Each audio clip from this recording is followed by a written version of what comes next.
विमल पोलो जुबा केसरी, हर पल मनाओ केसरी त्योहार। सबसे पहले मैं योगेंद्र यादव से बात करूंगा। योगेंद्र यादव एक राजनेता हैं, पहले सेफोलॉजिस्ट रहे हैं, एसआईआर के मामले में सुप्रीम कोर्ट में पिटिशनर हैं, चुनाव आयोग पर ज्यादा ही आजकल मेहरबान है।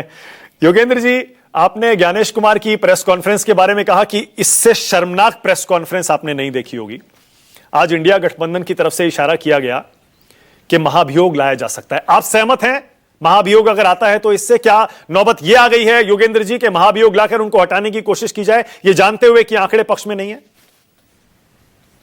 मानक भाई, एक होता है कानूनी महाभियोग जो कि संसद में फैसला होता है, जो कि एक राजनीतिक प्रक्रिया है, और एक है नैतिक महाभियोग जो सड़क पे होता है, समाज जिसका फैसला करता है, और जो राजनीतिक नहीं नैतिक ग्राउंड पे होता है। जहां तक पहले महाभियोग की ताल्लुक है, आपने खुद ही बताया, वो तो सफल होने वाला नहीं है, वो एक महज औपचारिकता बन के रह जाएगी। लेकिन औपचारिकताएं महत्वपूर्ण होती हैं लोकतंत्र में। मैं समझता हूं कि कल जो मुख्य चुनाव आयुक्त ने जो भाषा इस्तेमाल की, उसको थोड़ा सा तोड़ मरोड़ के, मैं खुद ही कह रहा हूं तोड़ मरोड़ के मैं पेश कर रहा हूं मजे के लिए, कि उन्होंने बता दिया कि वो चट्टान की तरह खड़े हुए हैं, और मैं समझता हूं कि बीजेपी भी उनके साथ चट्टान की तरह खड़ी हुई है। तो ये संसद वाला महाभियोग तो बिल्कुल पारित होगा नहीं। लेकिन एक महत्वपूर्ण संवैधानिक चीज होगी, अगर इस देश में पहली बार किसी मुख्य चुनाव आयुक्त के खिलाफ ऐसा आता है तो। लेकिन जो दूसरा सवाल है, नैतिक सवाल, मैं समझता हूं वो ज्यादा बड़ा है आज की तारीख में। सड़क पे आपने कुछ आंकड़े दिखाए, मैं जानता नहीं कि वोटर वाइब ने क्या एग्जैक्टली सैंपल लिया इत्यादि, क्योंकि जैसे ही मैं आंकड़ा देखता हूं मेरे मन में तुरंत सवाल आता है कि अच्छा, इसके पीछे कौन थे, वोटर कौन थे, प्रोफाइल क्या था, इत्यादि इत्यादि। लेकिन सीएसडीएस ने कल एक आंकड़े कुछ पेश किए हैं, लिमिटेड है वो भी पूरा ऑल इंडिया नहीं है, लेकिन 5 राज्यों के आंकड़े पेश किए हैं सीएसडीएस पे। इसलिए भी मैं थोड़ा ज्यादा भरोसा करता हूं कि वो 25-30 साल से एग्जैक्टली यही सवाल एग्जैक्टली इसी शब्दावली में पूछ रहा है देश। तो आप तुलना कर सकते हैं। महत्वपूर्ण बात यह नहीं कि 47 है कि 36 है कि 20 है, महत्वपूर्ण बात यह कि आज से 1 साल पहले क्या था, आज से 5 साल पहले क्या था। और वो साफ दिखाता है कि इस देश में चुनाव आयोग की साख जितनी आज गिरी है, वैसा आंकड़ा मुझे कहीं और नहीं मिलता। वैसे इस शो में यशवंत देशमुख जी भी बैठे हैं, वो शायद बाद में बताएंगे कि अगर उन्होंने इससे लोअर आंकड़ा कभी भी रिकॉर्ड किया हो, मेरी दिमाग में, जहन में तो नहीं आता कि इससे लोअर कभी भी पब्लिक परसेप्शन में किया गया हो। लेकिन फिर भी शक की गुंजाइश थी। परसों शाम तक लोगों के मन में शक था कि भाई ये क्या हो रहा है, ठीक है नहीं है।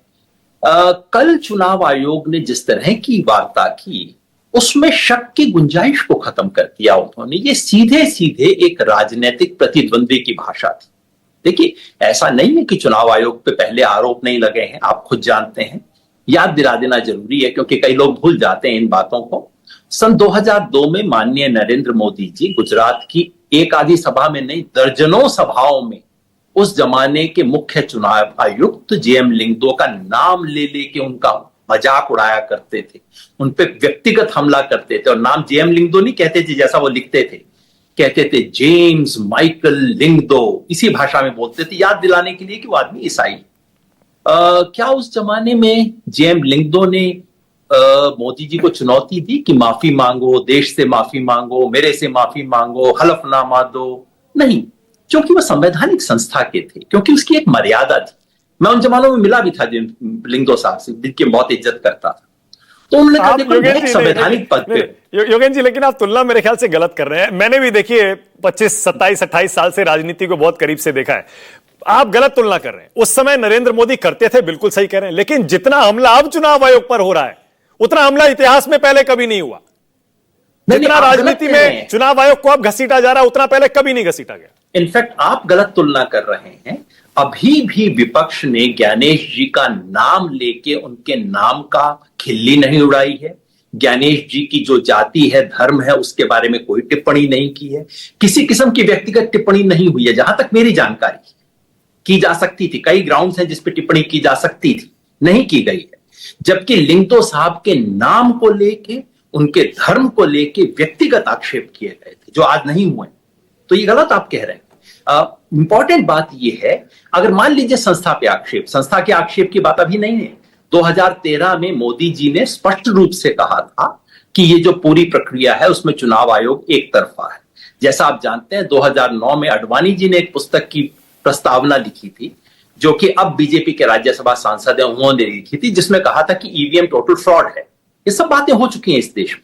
जो नहीं हुआ है वो ये कि उस संवैधानिक संस्था का अध्यक्ष एक प्रेस कॉन्फ्रेंस करे, इतवार के दिन करे, ठीक उसी समय करे जबकि ऑपोजिशन की रैली हो रही है उस सवाल पर, और उसमें बिल्कुल सड़क छाप राजनेता की भाषा का प्रयोग करे। नहीं तो देश से माफी मांगिए। अरे आप होते कौन है इस तरह की भाषा करने वाले? अगर बहुत शौक है, पद को छोड़ दीजिए। वहां एक चल रही है रैली, अधिकार यात्रा, आप भी एक दूसरी यात्रा निकाल लीजिए। कौन रोकता है ज्ञानेश जी को दूसरी यात्रा करने पे? लेकिन संवैधानिक पद का नाटक क्यों कर रहे हैं आप इसके साथ?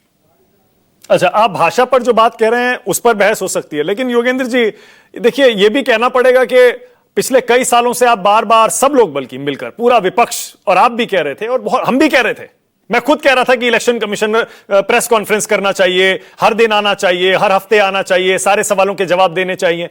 वो बेचारे वैसे भी गिरे, प्रेस कॉन्फ्रेंस करने आए तो भी गिरे, इधर कुआं इधर खाई, करे तो क्या करे। हमको ये तय कर लेना चाहिए कि संवैधानिक संस्था को प्रेस कॉन्फ्रेंस करनी चाहिए, मीडिया से बात करनी चाहिए या नहीं करनी चाहिए। योगेंद्र जी क्यों इस तरह के तर्क दे रहे हैं मानक भाई? आप खुद जानते हैं क्या कह रहे हैं। नहीं, मैं कह रहा हूं, मैं भाषा पे नहीं जा रहा हूं, मैं तो सिर्फ प्रेस कॉन्फ्रेंस करनी चाहिए या नहीं करनी चाहिए।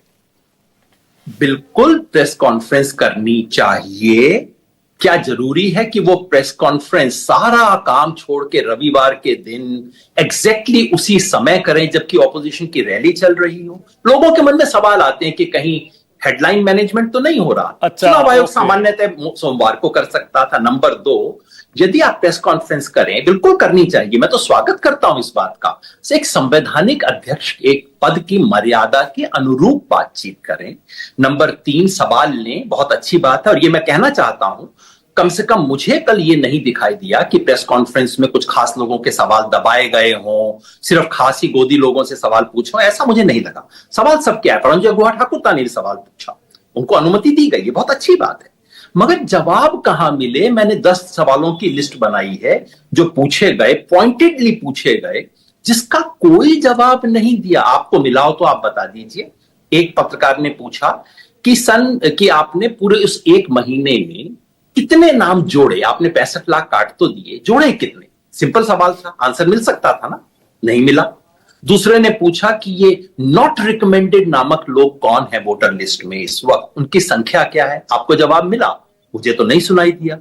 तीसरे वोटर ने पूछा कि आप ही ने मर्यादा बनाई थी चुनाव आयोग ने लिखकर कि जिस वर्ष में किसी राज्य में चुनाव होगा उस वर्ष वहां पे इंटेंसिव रिवीजन नहीं किया जाएगा। ये मेरे मन की इच्छा नहीं है, चुनाव आयोग की लिखित मर्यादा है। और उस रिपोर्टर ने याद दिलाया कि सन 2004 में इसी ग्राउंड में महाराष्ट्र और अरुणाचल के अंदर नहीं करवाया गया था इंटेंसिव रिवीजन। अब आपने उस मर्यादा को क्यों बदला? क्या आपको इसका उत्तर सुनाई दिया? मुझे तो नहीं सुनाई दिया।